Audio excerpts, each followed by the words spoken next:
Hello everybody, and today I'm going to be showing you how to customize your worlds in Minecraft Java Edition. So, once you hit, over here there's going to be a button that says create new world. Now, you want to hit that, and you'll get met with this screen. There's game, there's world, and there's more. First you want to go to game, and I'm going to type creative, and then that will default to cheats on. Now I like to change this to peaceful, which is 2 clicks. And then I like to name my world whatever I'm gonna be doing. I'm gonna have the next episode named Secret Paintings. Secret Paintings.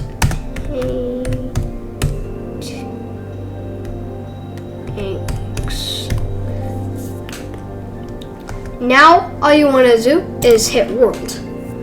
Now, this is the part where it gets a little tricky. You just want to hit super flat.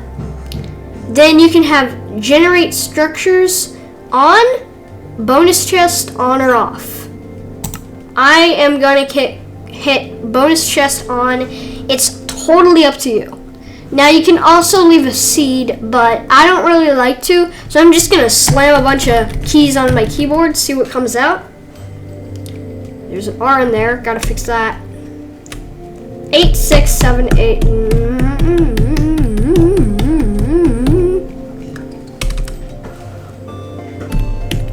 Anyway, then you can also hit customize, and here's where it gets pretty fun.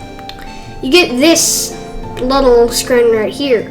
You can hit presents, and you can choose from all of these. Now, we have classic flat, tunnelless dream, water world, overworld, snowy kingdom, bottomless pit, desert, redstone ready, and void.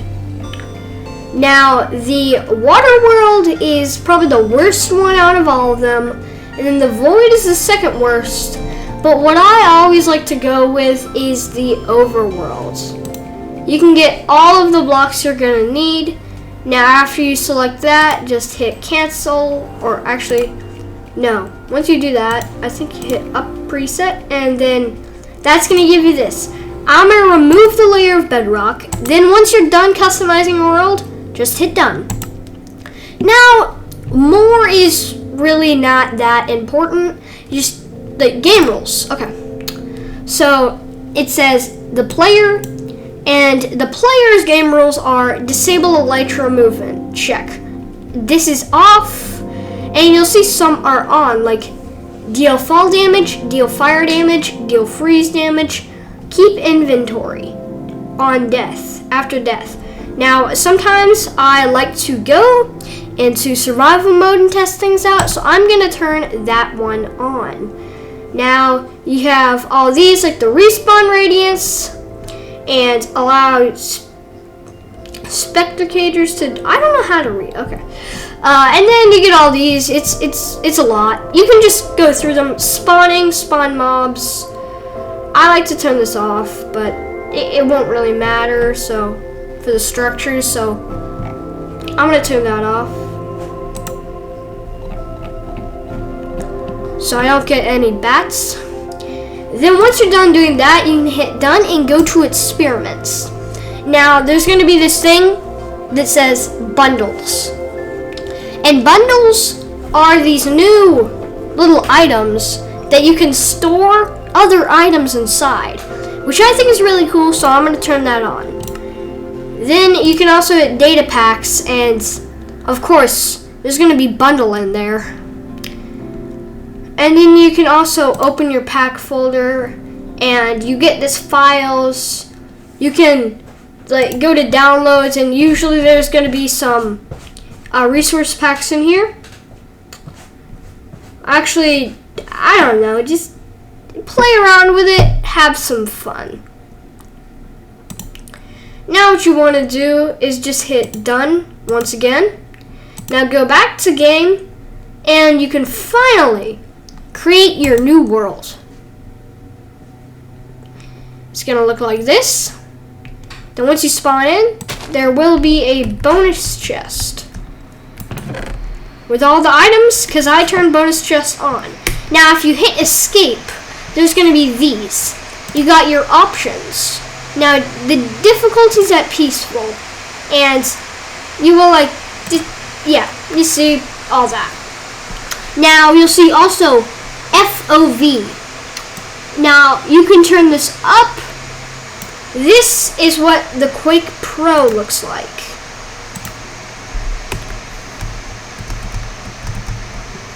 It hurts my head. I usually don't play with this on, but this is really helpful if you're going into F3, and then you can see the entire place without any like bad F3 code glitches that you wouldn't be able to see. So I think that's pretty cool. Now, another thing about the FOV thing is it will sometimes cause some lag. Now, if you turn it down to 30, this is what they use when you do slowness. It will not turn down your FOV, but it will give the illusion of turning down your FOV. So that's why I don't like to use slowness, because I can just change my FOV automatically. And then you can, of course, change it to normal, which is, I'm going to guess right here, 69, 75, there it is. All right. So once you're at normal, all you have to do is just back to game, and boom, you're back to normal.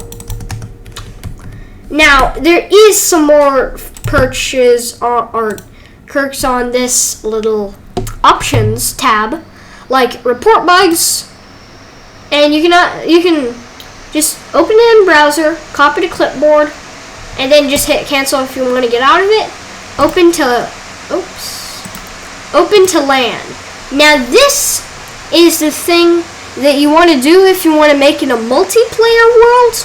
I usually don't like to do that, but it will have a little number at the bottom, and then you can just take that and you can just put that in on the Minecraft hut, but I usually don't like to do that, so I am gonna go to, where is LAN world?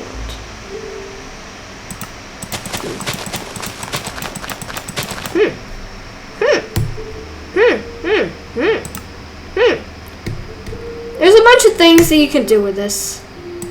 Like, yeah. Okay. Well, yeah, that just sums up this video. I'm gonna leave it to here. Play around with this however you want. You can make a whole, world of just cathabrals and nonsense.